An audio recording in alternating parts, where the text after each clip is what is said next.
Hello students, welcome back to next education. Dear students, last క్లాస్లో మనము percentage chapter చూసాం కదా. ఇప్పుడు ఇక్కడ ఈ క్లాస్లో మనము రేషియో అండ్ ప్రపోర్షన్ చాప్టర్ చూద్దాం అనమాట. ఓకే, రేషియో అంటే ఏంటిది అంటే, రేషియో అంటే నిష్పత్తి, అండ్ ప్రపోర్షన్ అంటే మనకు అనులోమానుపాతం. ఓకే, అనుపాతం అనమాట. ఓకే, అనుపాతం అండ్ నిష్పత్తి. నిష్పత్తి అంటే ఏంటిది, మనకు సింపుల్ భాషలో చెప్పాలి అని అంటే భాగాలు. అంటే నీకు ఒక భాగం, నాకు 2 భాగాలు, అలా అనమాట. పంచుకోవడం అనమాట. ఓకే, అంటే ఎంత రేషియోలో పంచుకుంటున్నారు, ఎన్ని పార్ట్స్గా పంచుకుంటున్నారు, సింపుల్గా పార్ట్స్గా పంచుకోవడం అనమాట, తీసుకోవడం. ఓకే, ఇది మనం పర్సంటేజ్లో కూడా చూసాము, ఆల్రెడీ పర్సంటేజ్లో కూడా వచ్చింది. ఓకే, అండ్ ఇప్పుడు ఈ చాప్టర్ పేరెంట్ చెప్పాను మీకు, ఇప్పుడు రేషియో అండ్ ప్రపోర్షన్ అనమాట. సో రేషియో అండ్ ప్రపోర్షన్ చూడండి, ratio okay and proportion, right, proportion, right, ratio and proportion, right. ఇప్పుడు రేషియో అండ్ ప్రపోర్షన్లో ఫస్ట్ మనం రేషియో అంటే చూద్దాం. ఓకే, ఫస్ట్ మనము రేషియో అంటే చూడాలి. ఫస్ట్ మనకి రేషియో అంటే తెలియాలి కదా. ఓకే, ఇప్పుడు దాకా చెప్పాను కదా నేను, రేషియో అంటే ఏంటిది మనకి, రేషియో. ఓకే, రేషియో అంటే ఏంటిది మనకి, రేషియో. సో రేషియో అంటే ఏంటిది మనకి, రేషియో అంటే ద రిలేషన్. ఓకే, రిలేషన్ దేని మధ్యలో, relation between. Okay, relation between. So రిలేషన్లో ఎంత ఉంటారు, ఇద్దరు ఉంటారు, ఇద్దరు కంటే ఎక్కువ ఉంటారు అనమాట. ఓకే, జనరల్గా మనం రిలేషన్ అంటే ఏంటి, మనం రిలేషన్ అనుకోం కదా, మనతో పాటు ఎవరైనా ఉంటే వాళ్ళతో రిలేటివ్స్. ఓకే, అట్లా రిలేటివ్స్ అంటే మనం ఒక్కళ్ళే ఉండం కదా, రైట్. అప్పుడు మనం ఒక్కళ్ళ కంటే ఎక్కువ మంది కదా. So relation between 2 or more than 2 things. Okay, 2 things, రెండు కంటే ఎక్కువ థింగ్స్ మనకు రిలేషన్లో ఉండాలన్నమాట. దాని ఓకే, అవి ఎలా ఉండాలి, సిమిలర్ కైండ్ ఉండాలి. ఎలా ఉండాలి అవి, సిమిలర్ కైండ్ థింగ్స్ ఉండాలి. ఓకే, సిమిలర్ కైండ్ థింగ్స్ ఉండాలి, right. Okay, similar kind things ఉండాలి. ఓకే, దాంట్లో మనం ఏం చేస్తాము, ఒకదాన్ని ఇంకో దాంతో ఇంకో దాంతో ఏం చేస్తాము, మనం కంపేర్ చేస్తాము. How much of one thing to another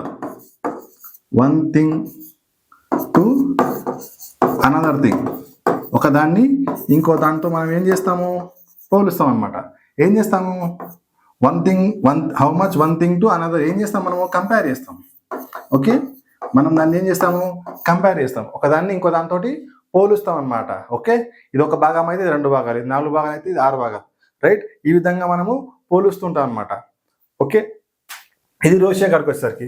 so మనం ఈ రేషియోని ఎలా రాస్తామంటే చూడండి, ఇప్పుడు ఒక క్లాస్ ఉన్నారు. ఓకే, ఒక క్లాస్ ఉంది, క్లాస్ తీసుకున్నాం అనుకోండి, క్లాస్లో 20 మెంబర్స్ బాయ్స్ ఉన్నారు, రైట్. అండ్ ఎంత, 15 మెంబర్స్ గర్ల్స్ ఉన్నారు అనుకోండి. ఓకే, ఒక క్లాస్లో 20 మెంబర్స్ బాయ్స్, 15 మెంబర్స్ గర్ల్స్ ఉన్నారు అనుకోండి. దీన్ని మనం రేషియోలో రాయాలంటే ఎట్లా రాయాలి, మనము బాయ్స్ గర్ల్స్ రేషియోలో ఎంత, 20/15. ఓకే, 20/15. కానీ ఇది ఎంత వస్తుంది మనకు, రేషియో ఎంత వస్తుంది, 5 4s 5 3s. ఓకే, 4/3. సో మనం ఎట్లా రాస్తాం, ఇది బాయ్స్ అండ్ గర్ల్స్ రేషియో, దీన్ని రేషియో అంటాం అనమాట. మనం ఇది ఉంది కదా, ఈ సింబల్, దీన్ని మనము రేషియో అంటాం, రైట్, రేషియో అంటాం. ఓకే, దీన్ని మనము రేషియో అంటాం. ఓకే, రేషియో అనాలి. ఇప్పుడు ఈ బాయ్స్ అండ్ గర్ల్స్కి రేషియో ఎంత, ఎంత మనకి 4:3. ఓకే, 4:3. బాయ్స్ అండ్ గర్ల్స్కి రేషియో ఎంత, 4:3 అనమాట ఇక్కడ. ఓకే, ఇక్కడ ఈ ఎగ్జాంపుల్లో బాయ్స్ అండ్ గర్ల్స్కి రేషియో ఎంత, 4:3. జనరల్గా మనకు పాపులేషన్ చెప్పేటప్పుడు, అంటే పాపులేషన్ చెప్తారు కదా, పాపులేషన్ చెప్పేటప్పుడు మనకు చాలా ఏమంటారు, సింపుల్గా చెప్పాలంటే పాపులేషన్ చెప్పేటప్పుడు మనకి ప్రతి 10 మంది బాయ్స్కి 9 మంది ఆడపిల్లలు ఉన్నారని చెప్తారు, లేదా ప్రతి 1000 మందికి అబ్బాయిలకి 960 గర్ల్సే ఉన్నారని చెప్తారు. అంటే దీన్ని ఏ ప్రపోర్షన్ చెప్తున్నారు, రేషియోలో ప్రపోర్షన్లో చెప్తున్నారు అనమాట. అంటే ఎవ్రీ 1000 పీపుల్ బాయ్స్ని తీసుకుంటే మనకు గర్ల్స్ ఎంతమంది ఉంటారు, 960 ఉంటారు. ఓకే, ఒక సెట్ ఆఫ్కి అట్లా మనము టోటల్ తెలియకపోయినా సింపుల్గా అర్థం కావడానికి, ఓకే, సింపుల్గా అర్థం చేసుకోవడానికి మనకు రేషియో అనేది ఉపయోగపడుతుంది అనమాట. ఓకే, ఇప్పుడు మీకు అర్థమైంది కదా. ఇప్పుడు చూడండి రేషియో, ఇప్పుడు చూడండి ఇప్పుడు ఏం చెప్పాను 5:5 రేషియో ఏం చెప్పాను మనకు 4:3 రైట్. ఇప్పుడు రేషియో 4:3 కదా. సో ఇక్కడ రేషియో 4:3. సో ఇక్కడ రేషియో ఎంత 4:3. ఎవరు బాయ్స్ అండ్ గర్ల్స్ కదా 4:3. సో మనం దీన్ని ఎలా రాస్తాం 4/3 అని రాస్తాం కదా. సో ఇదేంటిది ఈ భిన్నం చేసేది ఏంటిది ఇది ఫ్రాక్షన్ కదా, భిన్నం వాల్యూ తెలుగులో చెప్పాలంటే ఫ్రాక్షన్. సో ఇది ఫ్రాక్షన్ అనమాట. సో మనకు రేషియో ఇంకా ఫ్రాక్షన్ ఏంటిది ఈ రెండు సేమ్ అనమాట, ఆల్మోస్ట్ సేమ్ ఉంటుంది. ఓకే, ఆల్మోస్ట్ సేమ్ ఉంటుంది. కానీ మనం రాసేది మాత్రమే డిఫరెంట్ ఉంటుంది. మనం ఏదైతే రాస్తామో జస్ట్ రాయడం మాత్రమే మనము డిఫరెంట్గా రాస్తాం. జస్ట్ రైట్ మాత్రమే డిఫరెంట్గా రాస్తాం అనమాట. అర్థమైందా? ఓకే, రెండు ఒకటే పనులు చేస్తాయి, కాకపోతే మనం రాయడం మాత్రమే డిఫరెంట్గా రాస్తాం అనమాట. ఓకే, ఫ్రాక్షన్ కానీ అండ్ రేషియో కానీ. ఓకే, మనం దీన్ని ఎలా చదువుతాము 4:3 అని చదువుతాం, లేదంటే 4:3 అంటే ప్రతి 4కి 3 అనమాట, ప్రతి 10కి 9, ప్రతి 1000కి 960 అలాగనమాట, అలా చదువుతాం అనమాట. ఓకే, నెక్స్ట్ యూనిట్స్ ఉండవు. మోస్ట్ ఇంపార్టెంట్ పాయింట్, రేషియోలో మనకి ఏముండదు యూనిట్స్ ఉండవు. ఓకే, రేషియోలో మనము ఏం చేస్తాము నో యూనిట్స్. ఎందుకు నో యూనిట్స్ అంటే ఇప్పుడు చూడండి, ఒక మనిషి వెయిట్స్ తీసుకుందాం. ఓకే, వెయిట్స్ తీసుకున్నాను, రామ్ అండ్ సోము ఇద్దరు ఉన్నారు అనుకోండి. రాము అండ్ సోము ఇద్దరు ఉన్నారు. ఓకే, రాము అండ్ సోము ఉన్నారు ఇద్దరు. ఓకే, ఒకళ్ళ వెయిట్ 72, ఇంకోళ్ళ వెయిట్ 84 అనుకోండి. ఒకళ్ళ వెయిట్ 72, ఇంకోళ్ళ వెయిట్ ఎంత? ఒకళ్ళ వెయిట్ 72 kgs, ఇంకోళ్ళ వెయిట్ ఎంత? మనం 84 kgs అనుకుంటే ఇప్పుడు దీన్ని ఏం చేస్తాము, ఈ కేజెస్కి కేజీ క్యాన్సిల్ చేస్తాం. రైట్, ఈ 72 ఎంత? 12 6 84 ఎంత? 12 7. సో మనం ఇదిగో ఇక్కడ మనం ఏం చేసాము, ఈ వెయిట్ ప్లేస్లో మనము ఏమంటారు యూనిట్స్ని చూసాము. కానీ ఇక్కడ మనకు 6:7లో మనకు యూనిట్స్ ఉన్నాయా? లేవు. ఎందుకు? No units. రేషియోలో వచ్చేసరికి మనకు లీస్ట్ ఫామ్లో రాస్తాము. ఓకే, రేషియోని మనము లీస్ట్ ఫామ్లో రాస్తాం అనమాట. లీస్ట్ ఫామ్లో రాస్తాం. ఓకే, అది ఫ్రాక్షన్లో రాసేటప్పుడైనా సరే, రేషియోలో రాసేటప్పుడైనా లీస్ట్ ఫామ్లో రాయాలన్నమాట. మనకు ఆన్సర్ అనేది అట్లా వస్తుంది అనమాట. రైట్, లీస్ట్ ఫామ్లో మనము రాస్తాం. ఎలా రాస్తాము అంటే, ఇప్పుడు టోటల్ వాల్యూ ఉంటుంది కదా, టోటల్ వాల్యూని గ్రేటెస్ట్ డివైడబుల్ ఉంటుంది కదా, అంటే పెద్ద ఏమంటారు చాలా ఎక్కువ వాల్యూ ఉన్న దాంతో మనము డివైడ్ చేస్తాం అనమాట. సో అందుకనే మనకు లెస్ వాల్యూ అనేది మనకు రేషియోలో వస్తుంది అనమాట. రైట్, ఇప్పుడు రేషియోలో చూసుకుంటే ఇది అనమాట. నెక్స్ట్ ఏంటిది? నెక్స్ట్ డివిజన్స్ ఉంటాయి. మనము ఒక డివిజన్ వాల్యూస్ ఉంటాయి. ఓకే, ఒక వాల్యూని మనం డివిజన్ చేస్తాం. ఓకే, ఒక సమ్ వాల్యూస్ ఎంతైనా ఉండని అది. ఓకే, ఆ వాల్యూస్ని మనము ఎన్నిసార్లు డివిజన్ చేస్తాం? ఒక టోటల్ అమౌంట్ ఉందనుకోండి, టోటల్ అమౌంట్ని మనము భాగాలుగా విడదీస్తాం అనమాట.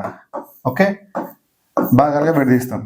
సో మనం భాగాలుగా విడదీసినప్పుడు మనకు ఇవి ఎన్నిసార్లు కావచ్చు? మోర్ దెన్ 1 కావచ్చు, 1 ఆర్ మోర్ దెన్ 1. ఒక భాగంగా ఉండొచ్చు, ఒక భాగం ఉంటే మన టోటల్ ఉంటుంది. మోర్ దెన్ వన్ పార్ట్ ఉంటుంది. రైట్, అండ్ ఇక్కడ చూడండి, మనము ఇందాక బాయ్స్ అండ్ గర్ల్స్ ఎగ్జాంపుల్ చెప్పుకున్నాం కదా, బాయ్స్ అండ్ గర్ల్స్. ఇక్కడ చూడండి, అంటే బాయ్స్ 4 parts, ఇక్కడ గర్ల్స్ ఏమైంది 3 parts, గర్ల్స్ ఏమైంది 3 parts, బాయ్స్ 4 parts అనమాట దీంట్లో. ఓకే, అంటే ఈ క్లాస్లో మొత్తం ఎంతమంది ఉన్నట్టు? 35 members ఉన్నట్టు కదా. సో 35 members మొత్తం స్టూడెంట్స్ ఉన్నట్టు. రైట్, మొత్తం 35 members స్టూడెంట్స్కి. దాంట్లో బాయ్స్ ఎంతమంది ఉన్నారు, గర్ల్స్ ఎంతమంది ఉన్నారు? గర్ల్స్ 20 ఉన్నారు అండ్ బాయ్స్ 20 ఉన్నారు, గర్ల్స్ 15 ఉన్నారు. మనం దీన్ని క్యాన్సిల్ చేసాం కదా, 24s 23 చేసాం కదా. సో వాళ్ళ మధ్య రేషియో ఎంత? 4:3 అనమాట. ఓకే, నెక్స్ట్ ఇక్కడ మనము వాల్యూస్ని మనము A:B అనేది ఒక రేషియో అనుకుంటే, A:B మనం ఒక రేషియో అనుకుంటే దానికి ఇన్వర్స్ రేషియో ఏముంటుంది? Inverse, right? ఇన్వర్స్ రేషియో ఏముంటుంది మనకి? ఇన్వర్స్ రేషియో ఏముంటుంది మనకి? B:A. Okay, A and B, A:B ratio అయితే మనకు ఇన్వర్స్ రేషియో ఏమవుతుంది? B:A అవుతుంది అనమాట.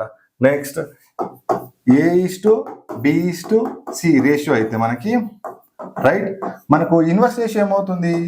ఇన్వర్స్ రేషియో ఏమవుతుంది మనకి? ఇన్వర్స్ రేషియో ఏమవుతుంది అంటే మనకి చూడండి 1/A:1/B:1/C. ఇది మనకు ఏంటిది? 3 ఉంటే, రైట్, 4 ఉంటే 1/D, 5 ఉంటే 1/E. ఓకే, వాల్యూస్ని బట్టి మనకు చేంజ్ అవుతూ ఉంటుంది. Next compound ratio, right, compound ratio. ఈ కాంపౌండ్ రేషియోలో మనకు ఎలా ఇస్తాడంటే, ఇఫ్ A:B ఒక వాల్యూ, నెక్స్ట్ C:D ఇంకోటి, అండ్ E:F, రైట్. మనం కాంపౌండ్ రేషియోలో రాయాలంటే ఎట్లా? A/B into C/D into E/F రాస్తాం అనమాట. ఇది మనకి ఏంటిది? Compound ratio, right? ఏంటిది మనకి? అది కాంపౌండ్ రేషియో. ఓకే, అండ్ ఇప్పుడు చూడండి, ఇప్పుడు టోటల్ వాల్యూ ఉంది కదా. ఓకే, ఈ టోటల్ వాల్యూస్ ఉంది కదా. సో టోటల్ వాల్యూ మనము ఏదైనా వాల్యూ అనుకోండి 360 అనుకోండి, రైట్, 360 వాల్యూ అనుకోండి. మనం ఏదైనా వాల్యూ 360 సంథింగ్. మీ 316 వాల్యూని ఎన్ని భాగాలుగా చేస్తే మనకు అన్ని ఏమొస్తాయి? రేషియోస్ వస్తాయి. 1 2 3 4 5 అనమాట. ఓకే, మనము దీన్ని యాడ్ చేస్తే మనకు ఇప్పుడు టోటల్ అనుకోవాలని మనకి 1:2 3 4 5 ఉంది కదా. ఈ మొత్తం యాడ్ చేస్తే మనకి ఎంత వస్తుంది? 6 12 15 360/15 360/15, రైట్. 6 12 13 15. Okay, 15 1s 15 2s 4 24.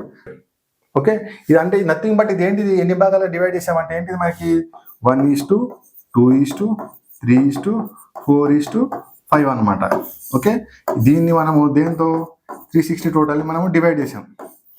దీన్ని 360 డివైడ్ మనం చేస్తే మనకు ఈ వాల్యూ వచ్చింది, రైట్. ఇప్పుడు 360 వాల్యూ వచ్చింది కదా మనము దీనికి ఈ వాల్యూస్కి మనము డైరెక్ట్గా చేయకూడదు. ఇది ఎలా చేయాలి? మనకు వాల్యూస్ తెలుసు కాబట్టి మనం వేరియబుల్ తీసుకోవాలి. వేరియబుల్ అంటే X, Y, Z ఏదైనా తీసుకోవచ్చు. ఓకే, మనము ఒకటే వాల్యూ కనుక్కుంటున్నాం అనుకోండి, ఒకటే వేరియబుల్ తీసుకోవాలి. సో మనము ఇప్పుడు ఒకటే వేరియబుల్ తీసుకోవాలి. ఇప్పుడు దీనికి ఒకటే వేరియబుల్ తీసుకుంటే మనకి ఏమొస్తుంది? 1x + 2x + 3x + 4x + 5x = ఎంత? 360, రైట్. టోటల్ ఎంత? 360. ఇది చూడండి, 3కి 3 6 10 15 15x ఎంత? 360.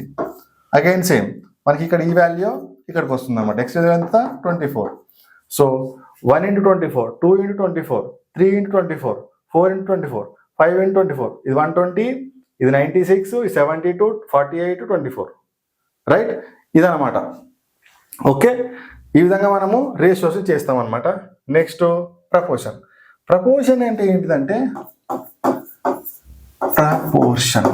రైట్. రేషియో రిలేషన్, కానీ రెండు రేషియోల మధ్య రిలేషన్ ఏమంటారు? ప్రపోర్షన్ అంటారు. ఓకే, చూడండి, A:B అనేది ఒక రేషియో. ఆ రెండు రేషియోల మధ్య ఇంకో రేషియో, ఇది ఒక రేషియో, ఇది ఒక రేషియో. ఈ రెండు రేషియోల మధ్య దీన్ని ఉంటుంది చూసిన, దీన్ని మనం ఏమంటారు? ప్రపోర్షన్ అంటారు, రైట్. రెండు రేషియోల మధ్యలో ఉండేదాన్ని ఏమంటారు? ప్రపోర్షన్ అంటారు. ఇదేంటిది? దీని అర్థం ఏంటిది? ఈక్వల్. ఓకే, ఈ సెమికోలన్ అర్థం ఏంటిది? ఈక్వల్ అన్నట్టు. ఓకే, సెమికోలన్ అర్థం ఏంటిది? మనకు ఈక్వల్ అన్నట్టు అనమాట. ఓకే, ఈ సెమికోలన్ అర్థం ఏంటిది? ఈక్వల్. ఓకే, రెండు రేషియోలు, ఇదొక రేషియో, ఇదొక రేషియో. ఈ రేషియోల మధ్యలో ఏమంటారు? ఈ ప్రపోర్షన్. ఈ రేషియోల మధ్య ఈక్వల్, ఈ రేషియో మధ్య ఈక్వల్ ఉండడాన్ని ఏమంటారు? మనము ప్రపోర్షన్ అంటే మనము దీని ప్రపోర్షన్ అంటారు. ఫర్ ఎగ్జాంపుల్ 2:4 ఒక రేషియో సెమీకోలన్, ఇది ప్రమోషన్ అంటారు కదా. Next 3:6, right. ఈ రెండు ఎలా ఈక్వల్ అయినాయి చూడండి. 2 1s are 2, 2 2s are 4. So ఇది 1:2 ratio equals to 3 1s are 3, 3 2s are 6. So ఇది 1:2. సో ఇక్కడ 1:2 వచ్చింది రేషియో, ఇక్కడ కూడా మనకు 1:2 రేషియో వచ్చింది. ఓకే, నెక్స్ట్ ఇక్కడ చూడండి. సో మీ రేషియోలో మనకి ఏది ప్రపోర్షన్ అనుకున్నాం. ఓకే, ఇది కూడా సేమ్, ఇది సేమ్ రేషియో, ఇది సేమ్ రేషియో. సో ఇది ఈక్వల్, రైట్. రెండు రేషియోల మధ్య ఏముంటుంది? ప్రపోర్షన్ ఉంటుంది అనమాట. రెండు రేషియోల మధ్య ఏముంటుంది? ప్రపోర్షన్. ఓకే, ఇప్పుడు చూడండి మనము డబుల్ సెమికోలన్, ఇది డబుల్ సెమికోలన్ కదా, డబుల్ సెమికోలన్. ఇప్పుడు ఇది చూడండి. నెక్స్ట్ మనం ఏం అనుకుంటున్నాం, ఇప్పుడు మనము దీని మెయిన్ ప్రపోర్షన్కి మెయిన్గా A:B సెమికోలన్ C:D కదా అని చెప్పాము. సో మనం దీన్ని ఎలా బాగా ఇస్తామంటే చూడండి. ఇప్పుడు product of the extremes and middle term extremes. Okay, product of the extremes అనమాట. Okay, and middle, right, middle అనమాట. అంటే ఏంటిది? A:D equals to B:C, right. A:D and property, proportion యొక్క మెయిన్ ప్రాపర్టీ ఏంటిది? దీని మెయిన్ ప్రాపర్టీ ఏంటిది? మనకు product of the extremes, product of the extreme equals to product of the middle or mean.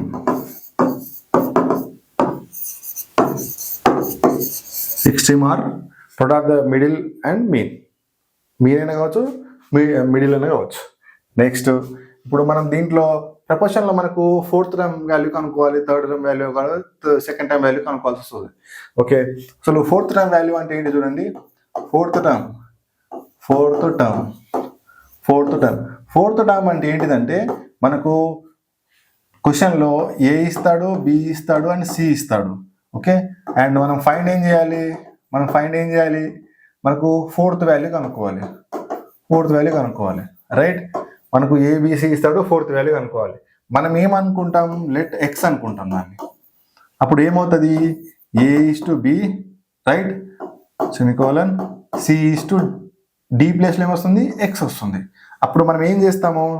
Product of the extremes and product of the middle, right. అప్పుడు A:X equals to B:C, right. అప్పుడు X value ఎట్లా? B:C/A. ఇది మనకు 4th term value. Okay, ఇది మనకు 4th term value. 4th term value మనం కనుక్కోవాలనుకునేది మనకు ఈ విధంగా వస్తుంది అనమాట. Next 3rd term value, third term value. Okay, దీంట్లో మనకి ఏమి ఇస్తాడు? A అండ్ B ఇస్తాడు అనమాట. ఓకే, అండ్ మనం ఏం కనుక్కోవాలి? ఫైండ్ ఏ వాల్యూ కనుక్కోవాలి? థర్డ్ వాల్యూ కనుక్కోవాలి. మనం కనుక్కోవాలి. సో మనం థర్డ్ వాల్యూ కనుక్కోవాలి కాబట్టి మనకు తెలియదు. సో మనం లెట్ X అనుకుంటాం దాన్ని, రైట్. దాన్ని మనం ఏమనుకుంటాము? X అనుకుంటాం, ఎందుకంటే మనకు అది తెలియదు. సో అప్పుడు మనం ఇది ఎట్లా రాస్తాము? A:B, right, semicolon, B:ఏంటిది? తెలియదు కాబట్టి X అనుకున్నాం, రైట్. ఏమనుకున్నాము? X అనుకున్నాం. సో మనము ఇదేంటిది? ప్రొడక్ట్ ఆఫ్ ది ఎక్స్ట్రీమ్, ఇది మిడిల్. సో అప్పుడు ఏమంటారు? A:(X) equals to B:(B). B అంటే ఏంటంటే B². సో X వాల్యూ కనుక్కోవాలంటే ఎంత? B²/A. ఇది థర్డ్ టర్మ్ వాల్యూ కనుక్కోవడానికి, మనకి థర్డ్ టర్మ్ వాల్యూ కనుక్కోవడానికి అనమాట. నెక్స్ట్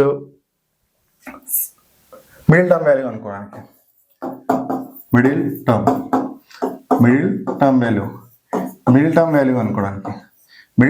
కనుక్కోవడానికి మనకి ఏమి వస్తాడు? A ఇస్తాడు అండ్ మనకు ఎక్స్ట్రీమ్ వాల్యూ కదా. సో A ఇస్తాడు, B ఇస్తాడు. ఓకే, ఇది ఇస్తాడు. మనం ఏం కనుక్కోవాలి? మిడిల్ వాల్యూ కనుక్కోవాలి. ఏమనుకుంటాము? X అనుకుంటాం. మిడిల్ వాల్యూ మనం X అనుకుంటున్నాం. అప్పుడు మనం దీన్ని ఎలా రాస్తాము? A:(X) semicolon X:(B), right. అప్పుడు ఇది ప్రొడక్ట్ కదా. So X² equals to a into b. Okay, x value ఎంత? Root of AB. ఇదన్నమాట. అంటే product of the extremes, product of the middle. Okay, product of the extremes, product of the middle. Okay, ఇది ratios and ఇది proportion అనమాట. ఓకే, ఈ విధంగా మనం రేషియో అండ్ ప్రపోర్షన్ మనం చేస్తాం అనమాట. ఓకే, ఐ హోప్ మీకు ఈ క్లాస్ నచ్చింది అనుకుంటే, అర్థమైంది అనుకుంటే లైక్ చేయండి, షేర్ చేయండి, అండ్ ఖచ్చితంగా షేర్ చేయండి, అండ్ 10 మందికి తెలియజేసేటట్టు చూడండి. ఓకే, అండ్ ఖచ్చితంగా కామెంట్ కూడా చేయండి. Thank you.